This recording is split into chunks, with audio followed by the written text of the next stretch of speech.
All right. Hello, hello. Welcome, welcome. Um,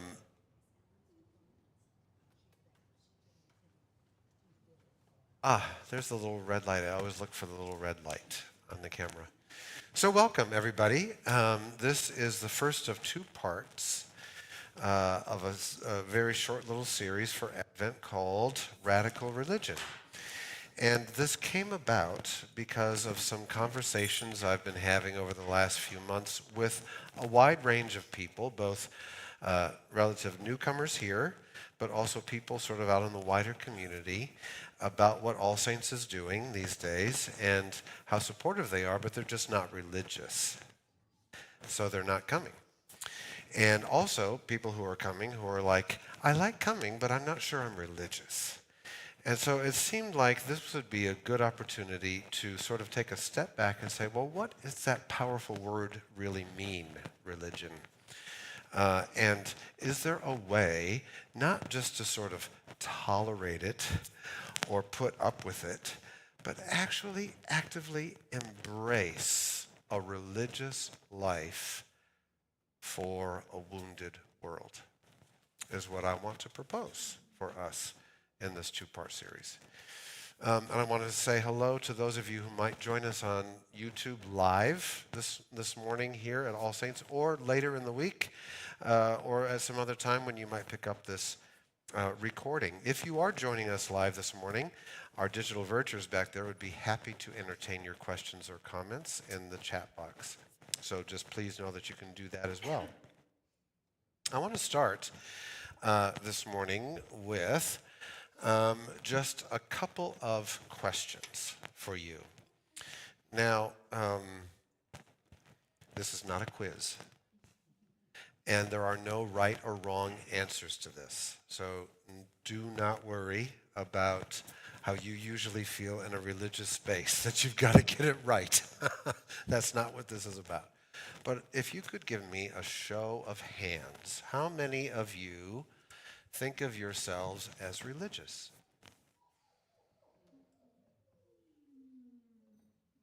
I love Jane's maybe wave. Okay, how about this? How many of you would consider yourself a churchgoer?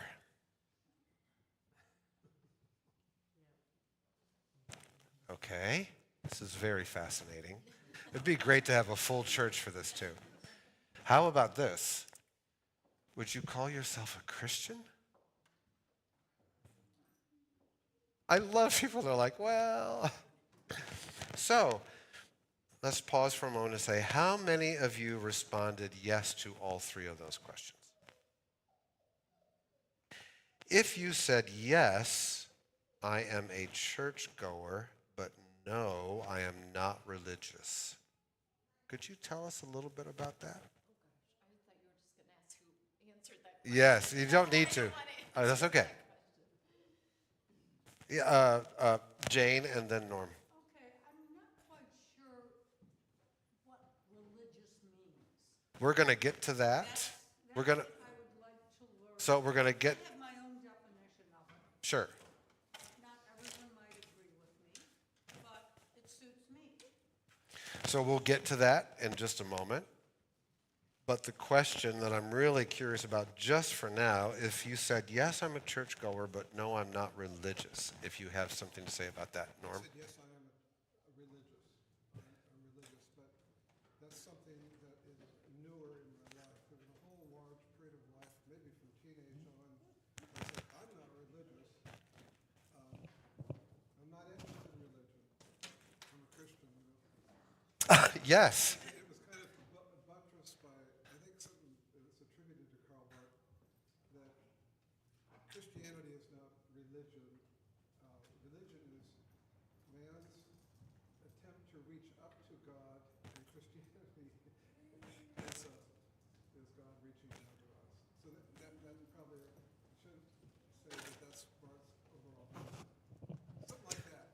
And I just things have changed. I realize, yeah, but so much of what my Christianity is compatible with this definition of religion. Anybody else who responded, I'm a churchgoer, but said, no, I'm not religious, who would like to say a little bit about that? If you responded no to all three of these, I don't know if anybody did. Could you say a little bit about that? I don't think I think everybody raised their hand at least once in this series of questions. So this is going to get at Jane's very good comment. Part of the problem with these questions and engaging with them like this is I didn't give you any definitions for these words. I just asked you, do you consider yourself religious? Are you a churchgoer? Would you call yourself a Christian? Those are super powerful, packed words that demand a definition before we can even, I think, start responding to questions like these. And it's precisely because we have varying histories with religion and church that it's hard to collect actually solid data about religion. This is also the case in nearly all of the national polls and surveys about religious life in the United States. One of the most famous one is the Pew Research poll that's been going on for many decades now. If you are Bobby has a career as a marketer and a focus group person, but others may also have lots of experience with that. One of the key things to keep in mind when you're doing polls and surveys is to keep giving the same poll. That's the only way you can compare across time to see how things change over time. Oh, but there's a huge problem with that. The terms that you used back here decades ago in a poll or a survey, decades later, those terms are going to be very different and sitting differently in the culture, right? The Pew survey on religious beliefs, the most well-known one, that's the one that we got the nones out of, N-O-N-E-S. When people said, are you religious? And they say, no, none. No religion. And it's the Pew survey that gave us that term, nuns. But I want us to notice something very interesting here. Liz Buchar, who is a sociologist, studies religion traditions at Northwestern University, has published a lot on this, like what is religion, who is religious, what do these words mean? She has been focusing her attention on Generation Z, which is those born in between 1997, so old, 1997 and 2013. Okay, that's Generation Z, which means the oldest in Generation Z right now is about 28. All right. This is the generation that constantly skews the survey data toward none when it comes to religion. You with me so far? Liz Buchar says the problem is Generation Z is not religious. It's that we're measuring religion like it's 1985. That's the problem. The data says religion is dying. This is what makes clergy people panicked. This is what gets everybody's attention in sociology departments. Religion's dying. But the data is looking in all the wrong places with all the wrong terms. So pollsters will ask, this is what Pew does and other polls, they will ask, so do you identify with religion? Do you attend services weekly? Very similar to the questions I just asked, right? When Generation Z hears those or reads those questions, are you part of an institution?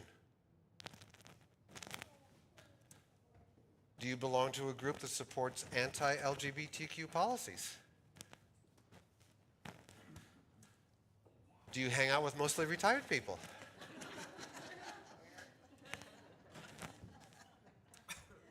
Do you want to live with regulated hierarchical structure in your life? Almost all of them say no to all of these questions, and so therefore they say, no, I'm not religious. Right? Liz Bucher, Professor Bucher, also has done a lot of research on what Generation Z actually does and what it wants. So what Generation Z does and wants, it's a longer list than this, but this was interesting to me. They do practice yoga, but they also research its origins. They want the experience of transcendence. The word transcendence never appears in the Pew survey. They want a community, this is interesting to me, they want a community of obligations, not just benefits. For the boomer generation, we constantly think that what people are after is something that they will benefit from. It's almost like a consumer model for religion. Generation Z is actually like, no. We want responsibility. We want obligations. We want to know that when we do this, we're making a difference in the world. They aren't interested in self-help. Way past that. They want social wellness. They want the world to be a better place. They're not just interested in how do I feel better about myself. They want the world to be better.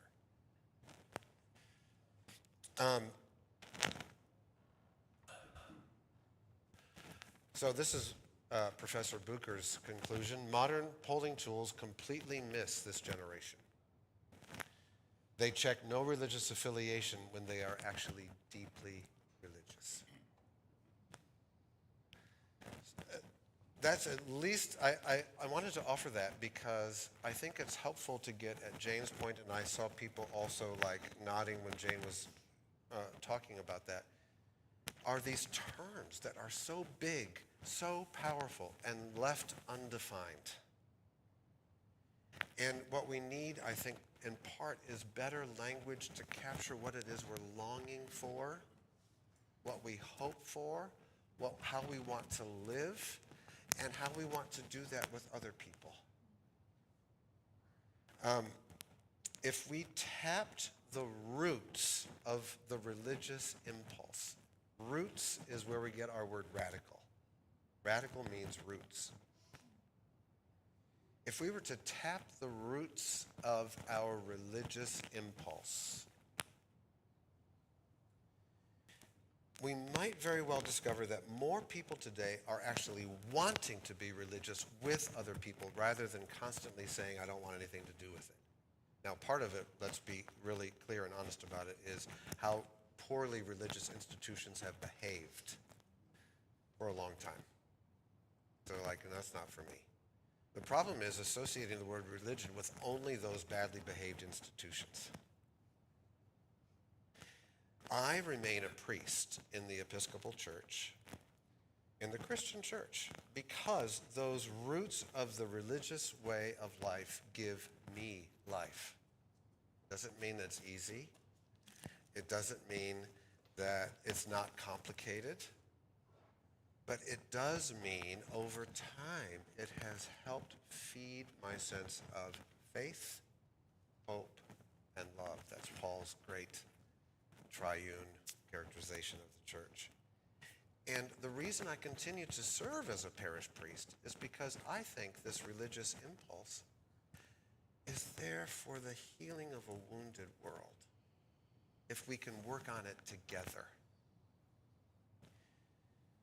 I want to open this up for some conversation in just a moment, but I want to go back to some of these roots in the word religion itself. And this is a very short Rector's Forum. It's like 45 minutes, so the time's going to go by very quickly. It's almost done. Religion is a very interesting word, more ways than one. Sociologists, anthropologists, and others don't know where it came from precisely. And as somebody who loves etymology, you hear me do this in my sermons all the time. I love going back to the origins of words. It's really fascinating to me when you can't figure out where a word came from precisely. There are two very likely sources for our contemporary word religion. Oh, first of all, let's remember, when people say, oh, I'm not religious, it's usually because they hate the Christian church. Right? It's not that they hate all religions. They're like, they associate the word religion with institutional Christianity. I wanted us to remember there's lots of different ways of thinking about religion. By the way, this is so astonishing to me whenever I see pictures of it, just so you know what that is. That's the Church of the Holy Sepulchre in Jerusalem. So way behind the bishop there, in that little thing, and if you go down, you have to go down further below the surface, is supposedly the place where Christ was crucified and also where he rose from the dead. But it has been built up over many centuries. So there's a tiny little shrine, then a shrine over the shrine, then a huge basilica over the shrine that's over the shrine. So that's what it looks like. Anyway. Oh, whoops. Where did that come from for religion? I don't want us to forget that image when we talk about religion in just a moment. So, what is religion? There's a Latin verb, religere, which means to reread, to reread, to read again. It's another way of saying passing on. You read it once, you give it to read again, to another group or to a generation. Religere. There's another Latin verb, religare, which means to bind together. You can see lurking around in this word here, ligament, ligare. So ligaments bind our bones together into a skeleton so the bones don't all fall apart. I'm saying that in front of an orthopedic surgeon. Did I say that basically correctly? So our bones don't end up in a big heap. Ligaments keep them all together. So some scholars believe that our word religion came about by a mashup of these two Latin verbs, religere and religare, to get something like this: a transmitted tradition by which members of a community are bound together in a shared way of life. So it's what you pass on, and it binds you together like ligaments in the skeleton. Is there something very curiously missing from this so far? Thank you, Sarah. Yes. I used to, when I was teaching full-time, in my little briefcase, I carried around big cardboard gold stars. And when somebody would do that, I'd go, here you go. There's your gold star. So yeah, there's no mention of God so far in this. What's really interesting to me is the history of religion and religious traditions does not need to include any sense of God. Because what religion is trying to refer to is this: is some kind of a tradition that's passed along for the sake of binding people together into a community. So, given this, there's a scholar of religion who's retired now from University of California, Santa Barbara. Her name is Catherine Albanese. Some of you have heard me talk about her before and her work, but I really like it, appreciate it. It's worth returning to more than once. She,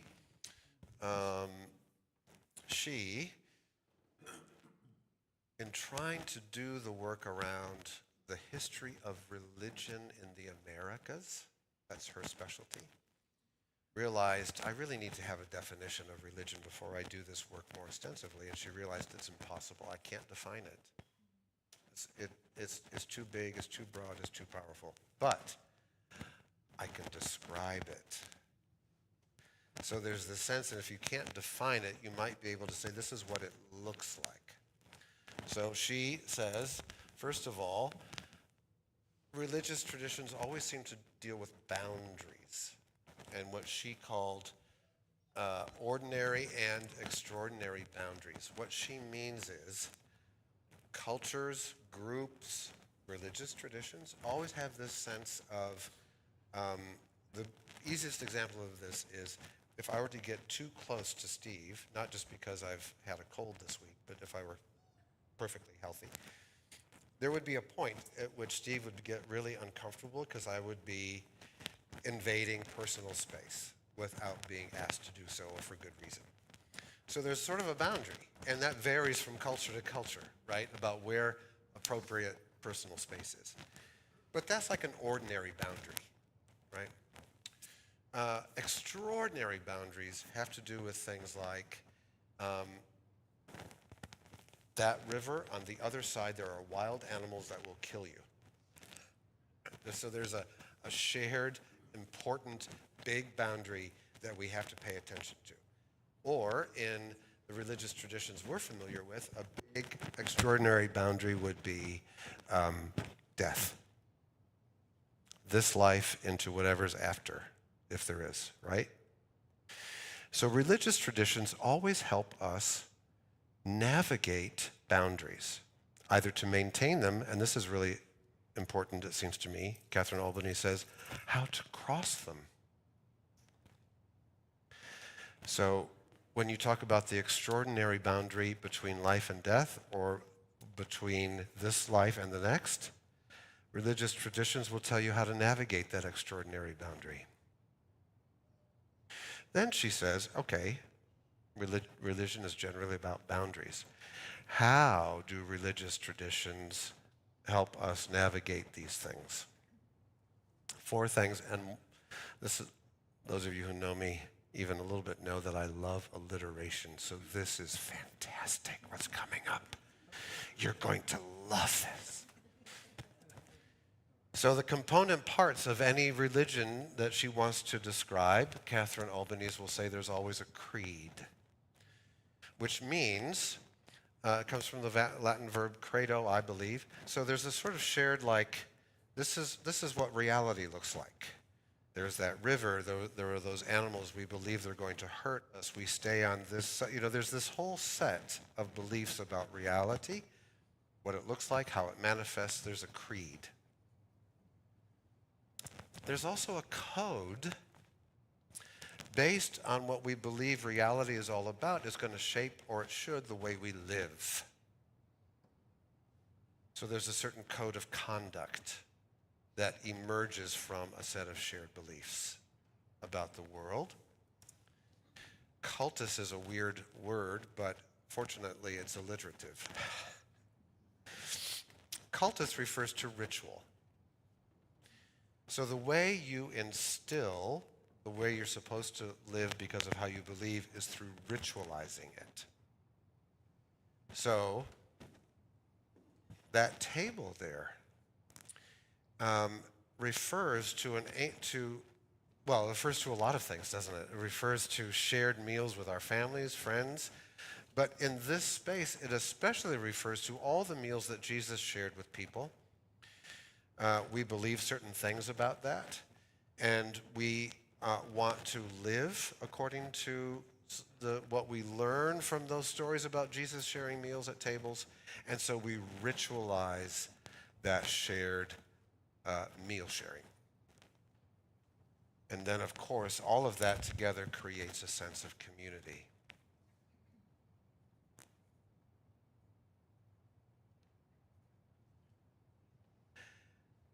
So, overall, I wonder if I have, oh yeah. So, taking all of that, those 2 Latin verbs, religere and religare, and then Albanese with ordinary and extraordinary boundaries with with creed, code, cultus, and community. Here's a brief summary. Religion describes a system of signs and symbols by means of which a community orients itself in the world with reference to certain boundaries. How do we orient ourselves to what's going on? What does it mean? How do we do this together? And/or religion refers to the means by which human beings narrate their lives for the sake of meaning and belonging.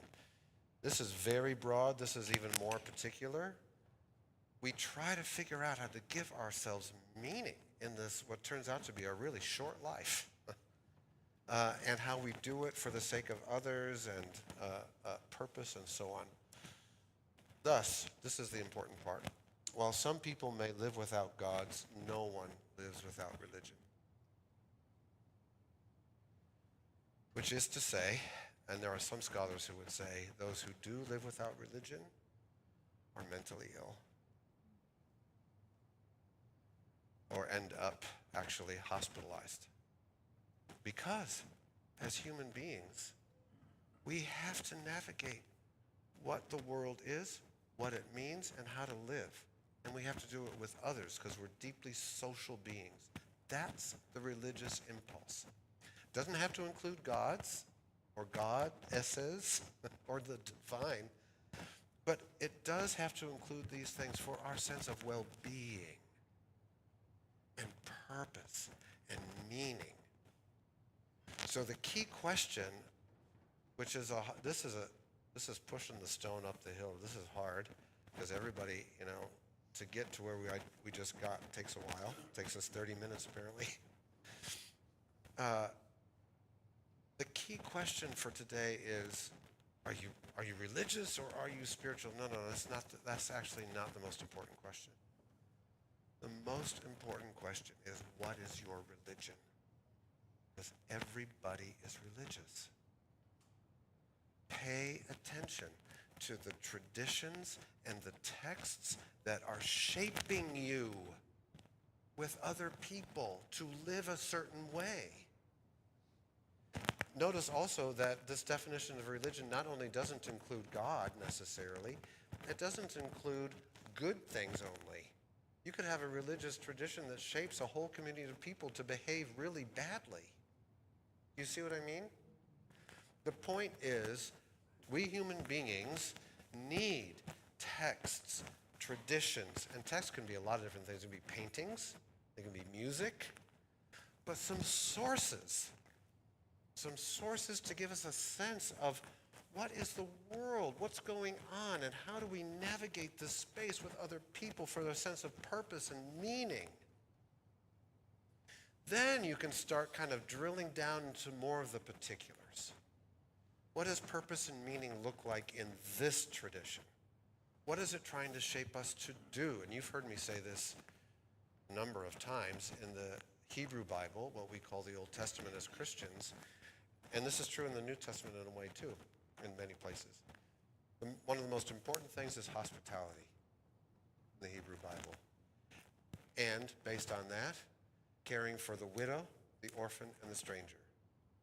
Constantly returning to this. So if you're talking about ancient Israelite religion, it's meant to shape a people that is perpetually hospitable and always caring for the orphan, the widow, and the stranger.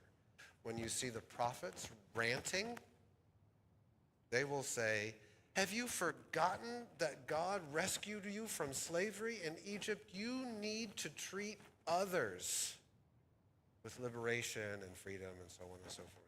How do you treat the widow, the stranger, the orphan? That's just one example of when you start drilling down from this into particular texts and traditions. I find this helpful as a way to figure out what's going on with these sacred texts and what are they trying to instill and impart, and how are they trying to shape us as a particular kind of people. I always try to say in this parish, and before I got here too, I always try to say Christian education and formation. So we're not just about learning data. Christian education, and by the way, of course, education at its best is not just that anyway. But it's not just about learning information or data. It's about being formed by all of that material to live in a certain way.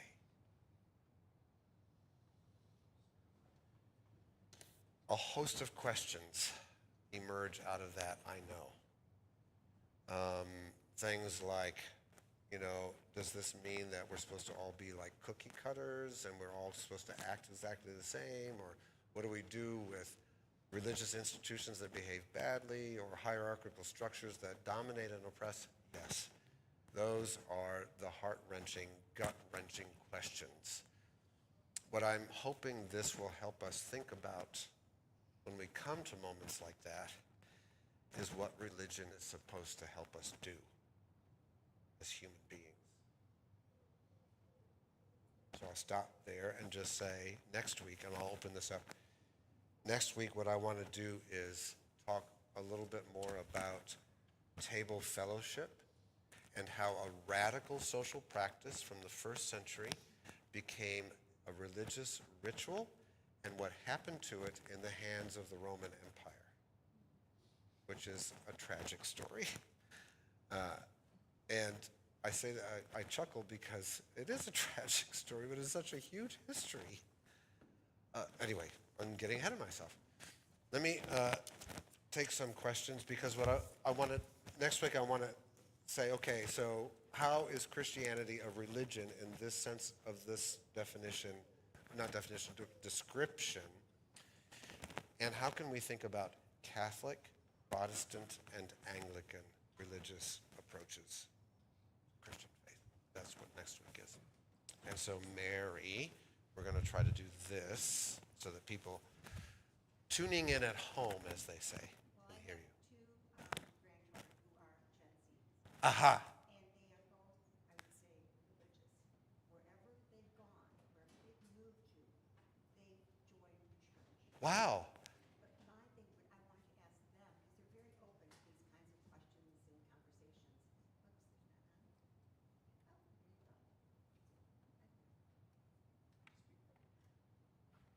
go. So what I want to ask them is what do they look for? If Yes. every time they move, they join a church. Okay. You don't have to put it on. You can just talk Okay. into this little thing right That's there. it. Oh, so if every time they move, what is it that they're looking for? Because they do join a church. I want to every know the answer to time that question too. They move. I do too. And they not only go to church, but they become very active in their church. But it's never like an Episcopal church, or it's not a Catholic church. Now, it might be sometimes, but that's not their purpose. It's not something with a specific tradition. I would love to know the answer to that question. And what you helped me just remember, Mary, is part of the big danger in religion is always turning it into a museum piece. Not that there's anything wrong with museums, but that it becomes static. It becomes something on display rather than something that is interactive, dynamic, and lively. I love that the first, second, third century rabbis of the Talmud, or the Talmudic tradition, the Talmud, all this commentary on the Hebrew, on the Torah, have all these questions. They have all these debates. But what does this mean? But what about that? What about this? And there are like a dozen different opinions and perspectives about all these major questions. They're never resolved in the Talmud. Never. There is no definitive answers given to any of those major questions. And when asked about it, one of the famous ones whose names rabbis I can't remember said, can't answer those questions. The tradition would die. The tradition is about keeping it alive and lively in order to say, like I tried to say this morning, we don't read Isaiah because our situation is exactly the same as Isaiah's day. We read Isaiah to remember that Isaiah said God has made promises to us while God's people were in exile. We go, oh, the God of promise. Who is the God of promise for us today? So it's not about strict conformity to some ancient pattern or perspective. It's about insights It's about inspiration for how to live given today's circumstances. But these aren't just our grandchildren. They'll have people come to our cottage, and there'll be people that they've known. They've all moved somewhere in the world, and many will say, "Oh, well, the first thing I did is I joined a church." I mean, and so That's fascinating. it really, I think you're right in the first part. They are religious. It's the questions you ask them, and these are joyful people. Right. And Professor Bucher at Northwestern will say, you know, in her classroom full of Gen Zs, and she'll say, so, how many of you are religious? Not a single hand will go up. Not a single one. And then she'll say, how many of you meditate? At least half. How many of you are seeking spiritual guidance for meaning in your life? More than half. How many of you interested in figuring out what mystery and transcendence means in a universe we can't even comprehend? Every single hand. So these are like core, at the gut level religious questions. Religious because we've got a history of signs and symbols and texts and traditions to help us engage together, not the religious guy telling you what to think, but all of us together delving into these traditions to help us make meaning and the world a better place. Point 2, I think, is the one that really is the big one. Good now, not? I can talk. Can you still hear me up there? Point 2, I think. There we go. There we go. Is the key point, the meaning and belonging, and I would. Yes. I have a lot of grandchildren too in that generation that you talk about. I guess my thinking though is that lately, for a lot of reasons, I've been thrown in with listening to some young people who were part of this Turning Point deal, which I know Oh, is yes. controversial. Yeah. Somebody in my family got actually punished for even discussing it. Yeah. But what I discovered about them, once you separate the politics that have become kind of ugly, is that many of them are searching for tradition, belonging, meaning, want to have a family, they want to be in a community. And so somehow we got to figure out, I guess, how to operationalize that in a positive way. So, and this is about to, I'm fairly confident we'll open a can of worms, but it's okay, because, no, because I will then quickly say, well, our time is up, and so we can move on. But something else that Professor Bucher pointed out, and I mentioned with the Catherine Albany's description of religion, it doesn't necessarily have to be like this is all good.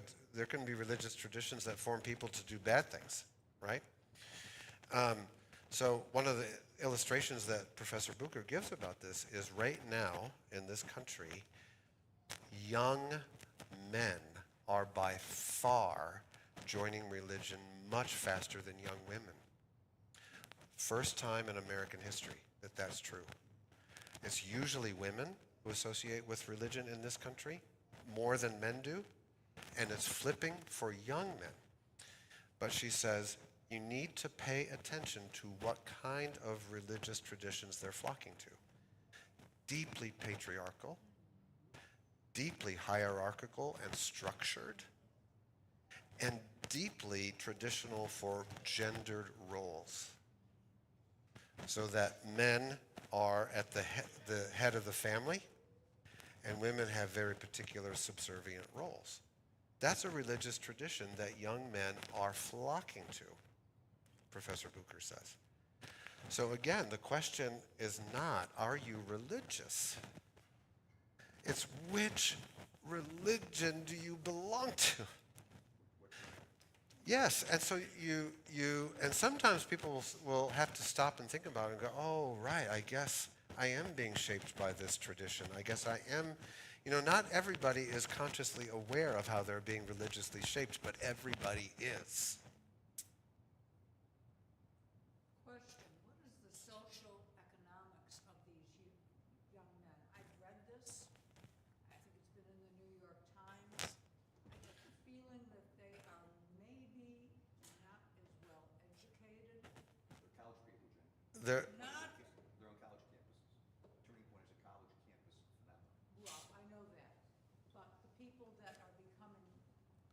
embroiled in this new men's group becoming religious? Are they, So I got the feeling. it varies. So yes, it is on college campuses to some degree, for sure, and maybe even a lot. That's what they wanted, that's the segment of the population. This is, and Don's right. This is right here. This is a very, very powerful word. So if you, especially if you're younger, teens and 20s, the sense of belonging with others, having a shared goal, having a shared mission, having a shared sense of purpose, that can be a life and death kind of decision to make about where you're going to find that sense of belonging. And this is why, by the way, I'm a huge fan of campus ministries. The Episcopal Church has campus ministries usually called Canterbury houses all over the country and university campuses. Because that's a time in life where you're trying to sort this out for yourself. You might end up in your parents' religion eventually, but usually when you're going off to college, you're like, forget that. I want to figure out where I'm going to go and belong myself. It's a very important time in life to figure that out. I'm almost sure that I've kept us longer than I promised. Oh, that's not too bad. So, next time, I want to suggest that practicing religion with shared food and a common table is a way to think about the healing of the world. And it's what, that's the particular, but more broadly as well, I want us to think about together a kind of Catholic worldview, a Protestant worldview, and an Anglican worldview given this framework of religion.